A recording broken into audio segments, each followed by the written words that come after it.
Boa noite, pessoal. Boa noite.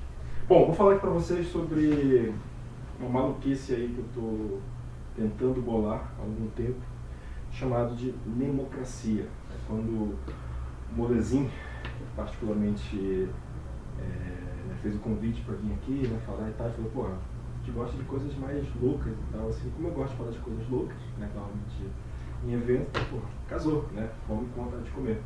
Então a ideia aqui é tentar discutir um pouco com vocês, tá? Na verdade não preparei muitos slides, na verdade tem basicamente um slide aqui, vocês vão ver, tá?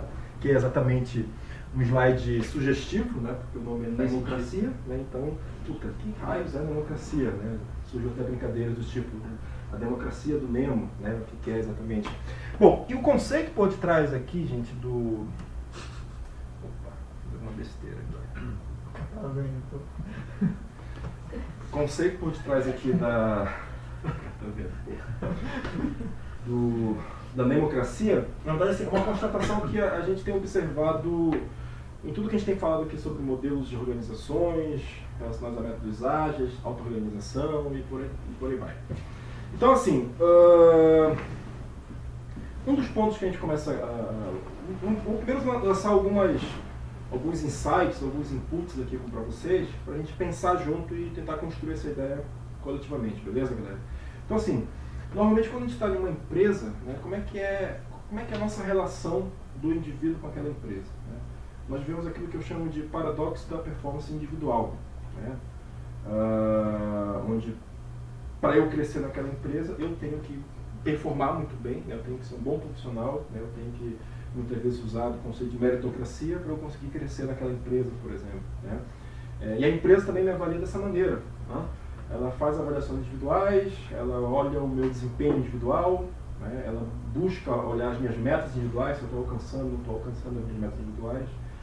E aí quando você contrasta isso com teorias relacionadas, por exemplo, à complexidade, ou teorias de sistemas, realmente, você começa a observar que até aquela famosa frase, né, que o todo é maior que as partes. Né? Então, você vê que nas empresas, exatamente, sempre tem um movimento contrário a essa afirmação. Né? Qual é o movimento? De pegar e potencializar as partes, né? Analisar as partes, porque analisando as partes vai conseguir identificar pontos de melhoria naquelas partes, né? Ou seja, no indivíduo, nesse caso, para a partir daí, de repente, causar uma melhoria, melhorar a performance, gerar resultados, atingir a meta e por aí vai. Né? Então, pegando esse pensamento, você vê que, sim, existe uma tendência muito grande da empresa a dar uma atenção muito grande para o indivíduo. Tá? Aí você pensa, pô, mas isso não é bom? Talvez não. Pode ser paradoxal pensar assim, né? Mas você começa a ver alguns modelos novos aí sobre gestão, que curiosamente, depois eu vou voltar a repetir essa frase, quanto mais ela se afasta do indivíduo, melhor ela fica. Né? Isso é curioso. Por quê? Porque olha só, galera, na opinião de vocês, de quem é feita uma empresa? Pessoas.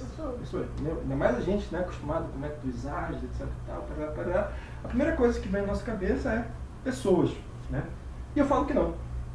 A empresa não é feita de pessoas.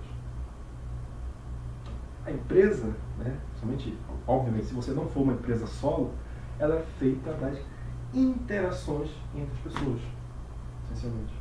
Quando a gente pensa que a empresa é feita de pessoa, né, a gente vê, pô, então eu consigo melhorar a performance individual, né, de uma pessoa unicamente para garantir, por exemplo, que aquele time lá gere resultados, né? Ou então você tem um time ali que de repente está com algum problema de performance ou algum gap de competência, já sei, contrata um gerente, né? Contrata algum especialista ali para ajudar e resolver aquele problema daquele time, por exemplo, né? Então, o grande ponto é, tipo assim, mais uma vez, obviamente as empresas são feitas sim de pessoas, mas se você pudesse fazer um pequeno ajuste no manifesto ágil, por exemplo, né? Onde fala que indivíduos e interações são mais importantes que processos e ferramentas, eu sugeriria nós corrigirmos o seguinte, né? Interações e indivíduos são mais importantes que processos e ferramentas. Né? Porque observe que assim, o conceito de organização em si, ele nasce a partir da própria interação. Então, para eu ter uma organização, para eu ter uma empresa, eu preciso começar a interar, por exemplo, com o Cláudio, né? Como sócio, como, sei lá, relação contratante, contratado, enfim, tem que ter interação. Né? Então, interação é a condição sine qua non para nós termos esse conceito. Bom, e aí o que isso tem a ver com o Nemo, essencialmente? Né?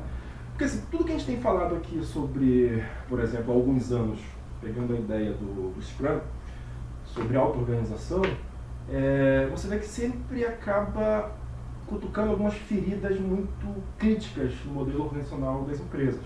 Né? Por exemplo, as minhas primeiras experiências com o Scrum, na verdade, assim, não só as primeiras experiências, mas isso é uma frase que eu escuto até hoje, basicamente, é o seguinte: toda vez que você fala sobre coisas como auto-organização, né, ou então um time empoderado, por exemplo, principalmente pessoas de uma escola de gestão mais clássica, tem a seguinte frase, né, bem comum. Inclusive um grande amigo nosso uma vez repetiu essa frase para mim, inclusive lá do Rio de Janeiro. Você deve saber quem, mais ou menos. Não, mas como é que funciona? A pergunta, né? A conversa sempre vai para esse lado, né? Tá, me explica então como é que funciona uma organização. Ah, tá, beleza, o time tem um empoderamento, onde ele toma decisões, etc. Tá, mas e quem é o responsável pelo time? Então, o próprio time é o responsável por si só, né? É autorresponsável, essencialmente. Tá, mas todo mundo é responsável por tudo? Mais ou menos isso. Né? Então, mas cara, se esse negócio de auto-organização preconiza que é todo mundo para mim é ninguém. Já viram isso? Né? Todo mundo é ninguém. Né? Então, a escola clássica de gestão ela tem um medo muito grande de não ter responsáveis, né? Somente uma figura personificada. Né? Quem é responsável pelo time? Eu quero saber quem é o Cláudio, que é responsável pelo time, né? Porque se eu tiver que cobrar, vai ser o Cláudio. Né? Se o time tiver sucesso, a culpa é do Cláudio, né? Fracasso, a culpa é do Cláudio também. Então, nós temos pela nossa natureza humana, nós temos uma necessidade muito grande de tentar identificar esse responsável. Né? E aí, pegando essa ideia do ninguém, eu comecei a observar o seguinte: cara, no fundo, ok, a gente fala muito, por exemplo, sobre democracia, né? Democracia organizacional, no caso aqui da Lambda, por exemplo. Mas existe um arquétipo, uma pequena característica que nós estamos vivendo aí, que eu, depois pesquisando, né, eu gosto de pesquisar palavras, origens de palavras, eu descobri o seguinte: Nemo, sabe o que significa Nemo? Do latim? Nemo significa exatamente ninguém. Ao contrário, por exemplo, de omni. Já viu a palavra omni? Omni é todos. Capitão Nemo. Capitão Nemo, exatamente. Nemo quer dizer ninguém. Né? Ninguém. Então, assim, qual é a ideia aqui? A ideia, galera, é a gente começar, de repente, a refletir, mas será que, no fundo, a gente está vivendo, de repente, uma mudança social nas empresas, pontualmente, onde a gente começa a ter o governo, né, o poder de ninguém? Será que isso é possível? Será que isso é paradoxal? Será que isso é muita viagem, essencialmente? E isso, mais uma vez, contrasta com a escola clássica de gestão, né? Que ela tem medo de ninguém. Né? Esse pensamento está comigo já há um bom tempo, ok, galera? Mas, assim, mais recentemente, entrando em contato com coisas de gestão 3.0, ou na linha de Beyond Budget do Niels Flang, eu comecei também a linkar isso com outro pensamento, que é o seguinte, né? Quando você está falando de um novo design organizacional, você começa a entender que, para muitas empresas hoje, a menor unidade de gestão não é mais um indivíduo. Eu não faço a gestão, né, das métricas individuais, do resultado individual.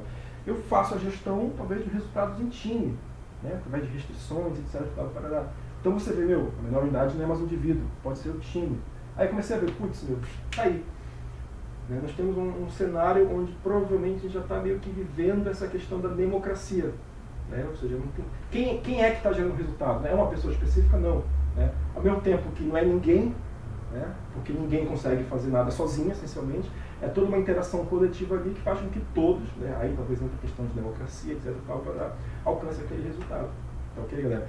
Então, assim, a ideia relacionada à democracia é muito, na verdade, mais um insight, mais uma reflexão sobre o quanto que é possível, na verdade, a gente viver um cenário como esse, ou, vamos usar a palavra, né, uma utopia como essa, essencialmente. O que vocês acham? Muita loucura? Muita viagem? Qual a opinião de vocês? Tem 30 segundos aí, segundo o prompt do Cláudio. Seu anarquista.